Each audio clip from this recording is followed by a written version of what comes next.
How's it going, Pokemon trainers? Oh my goodness, summer is here. It is a hot one today in Portland, Oregon. The high is 97 degrees Fahrenheit. That being said, we are going to try to get through today's video without either myself or the camera melting. And what are we going to talk about? The new season coming to Pokemon Go. Let's do it.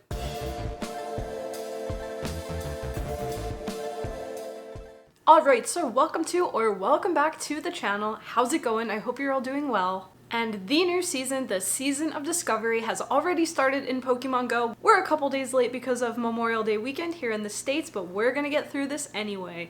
Let's pull up this blog. Okay, so as of June 1st, we have officially switched over from the Season of Legends to the Season of Discovery. Now, for any of you who are really brand new to Pokemon Go or you haven't quite been paying attention to the different seasons, essentially this is something new that came to the game this year in 2021.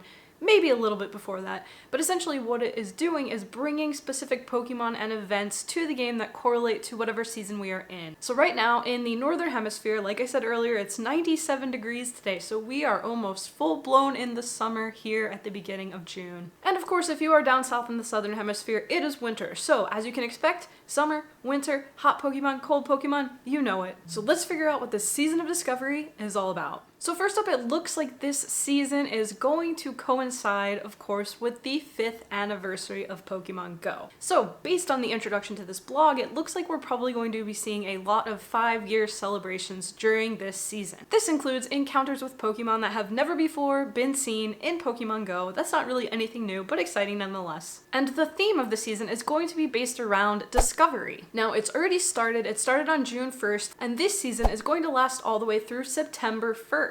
Also at 10 a.m. local time. So this is our summer season or winter season, depending on your location. And the first thing we're going to cover are the new raid bosses coming to the game. So first up, as of June 1st and lasting through June 17th, we are going to be seeing the Regi Trio. This includes Regirock, Registeel, and Regice as legendary raid bosses in Pokemon Go. And then for the second half of the month of June, we're going to see a surprise legendary Pokemon. So my original thought, which I posted in my previous video for June, is that it's going to be Regice, which kind of makes sense to me, especially if they're going to release the shiny into the game. Now, the other Regis that are available in the Pokemon series are way farther down the line in generation, so I don't expect that we're going to see those, but honestly, I don't know what Pokemon is planning to do these days with the game. Now, one thing to note, originally I thought we were probably only going to see one surprise legendary Pokemon, but this blog does in fact use the plural unexpected guests. So in addition to the Regi Trio and the new legendary Pokemon that is to come after those, we should expect to see some surprise new raid bosses. That could possibly mean legendary raid bosses all the way down to 1-star raids. And this will also be continuing through GoFest,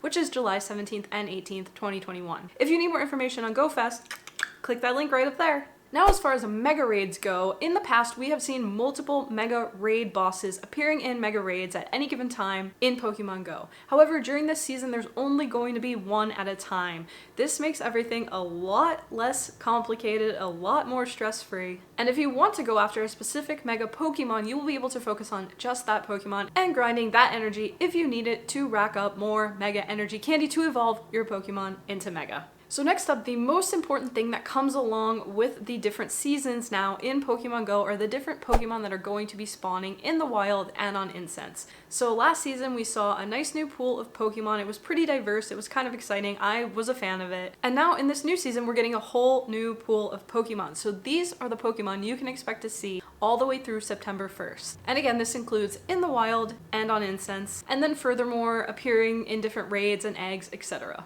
So in cities, Pokemon like Alolan Rattata, Magnemite, and Porygon will be appearing more often. In far-off forests, Bellsprout, Doduo, Skorupi, and more will be appearing more often. And then in the mountains, we're going to be seeing Pokemon like Rhyhorn, Nosepass, Dwebble, and more. And then near bodies of water, expect to see Pokemon like Magikarp, Marill, Wailmer, and more appearing. So as you can see, not only are we looking at the season here, but we're also looking looking at different habitats. Now typically in the past, Pokemon, like for example Pokemon near bodies of water, that has been a real thing. If you go near the water in real life, you tend to find Pokemon that you would normally see near water, like Magikarp for example. Now this blog specifically mentions other habitats like mountains and far off forests. Now I really hope this holds true to how it normally works in the game, because now that it's summer, or in the Southern Hemisphere winter, if you're going out to the mountains for skiing, if you're here in the Northern Hemisphere and you're going out camping in the forests, hopefully this means that we're actually going to see Pokemon relevant to the activities that we're participating in through the summer or the winter, which is kind of cool. I guess we're gonna have to stick around and find out. Now this blog also says to stay tuned for more details, so of course throughout the different months we're gonna see these Pokemon change, but I'm assuming that they're all going to stay pretty relevant to the season at hand. Next up, like I said before, we are going to get hemisphere-specific Pokemon. Because the two hemispheres right now are in pretty much polar opposite seasons, it's only fair that the Pokemon are split to match those seasons. So up here in the Northern Hemisphere, where we're going to be sweating chasing after our Pokemon, we're going to see Alolan Diglett, Staryu, Barboach, Petlil, and more, appearing more often in the wild. Additionally, we're going to be celebrating the Hoenn region with the first partner Pokemon from that region, which includes Trico, Torchic, and Mudkip. And then finally, now that we have Deerling in the game, Summer Deerling will be appearing in the Northern Hemisphere. And then finally, it looks like some of the more rare spawns, which if we're lucky, we will encounter Sableye, Scyther, or Combee in the wild. And now down to the Southern Hemisphere. There you'll be seeing Pokemon like Alolan Vulpix, Alolan Sandshrew, Shelder, and more. These are beautiful ice wintry type Pokemon. I'm honestly jealous. I prefer winter over summer. And then down in the Southern Hemisphere, you'll be celebrating the Sinnoh region. So the first partner Pokemon from the Sinnoh region, Turtwig, Chimchar, and Piplup, will be spawning more often in the wild. And you'll also be seeing winter form Deerling down in the Southern Hemisphere. And for your rare Pokemon encounters, if you're lucky, you might see Lickitung, Chimecho, and Cubchoo. Next up, let's go over our brand new egg pools. So in 2-kilometer eggs, Meditite, Weasel, Spritzy, Swirlix, and more. In 5-kilometer eggs, expect to see Togepi, Gligar, Skarmory, Bonsly, and more. And then in 10K eggs, all the good ones, Timber, Rufflet, Goomy, Noibat, and more. Definitely keep an eye out for those 10K eggs, they're popping off. And then we'll also be seeing new Pokemon in Adventure Sync eggs. Now, in case you aren't aware of what these are the eggs that are rewarded to you on Mondays after your steps for the previous week are calculated, and you are given rewards based upon how many steps you've taken. So as long as you have egg space, that can be in your main egg space or your additional egg space, which I think all trainers have now at this point, as long as you have space in either one of those on Monday, when you claim your Adventure Sync rewards, you will be given an egg if you walked 25 or 50 kilometers for the week. So in those 5-kilometer Adventure Sync eggs, look out for Cranidos, Shieldon, Scrub, Clauncher, and more. And then in the 10K Adventure Sync eggs, Bagon,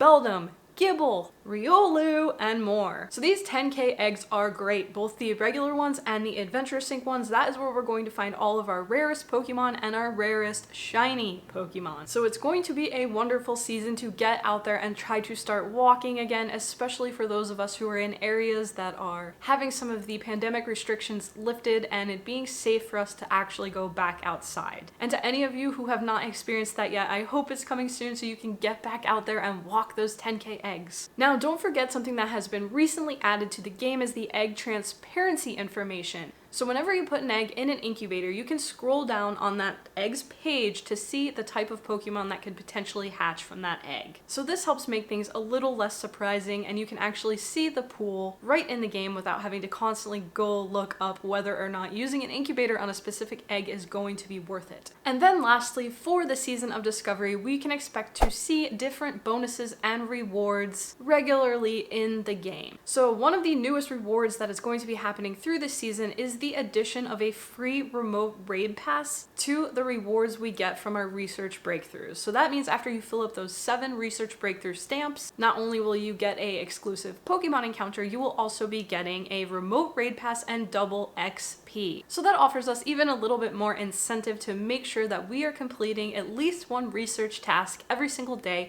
so that we can make Professor Willow happy and he can give us some rewards. So thank you as always for watching. I really hope that you found this video helpful. If this is your first time on the channel and you've made it all the way here to the end, definitely let me know if you enjoyed this video, and if you want to see more, make sure to hit that subscribe button if you aren't already subscribed. It's gonna be a busy month, it's gonna be a busy July, we've got lots of stuff coming up around the corner, and you can expect to find all of that information for those different events and more right here on this channel. And I appreciate you being here. So have an amazing day, stay cool or stay warm, depending on what hemisphere you're in, and I'll see you in the next video. Bye bye!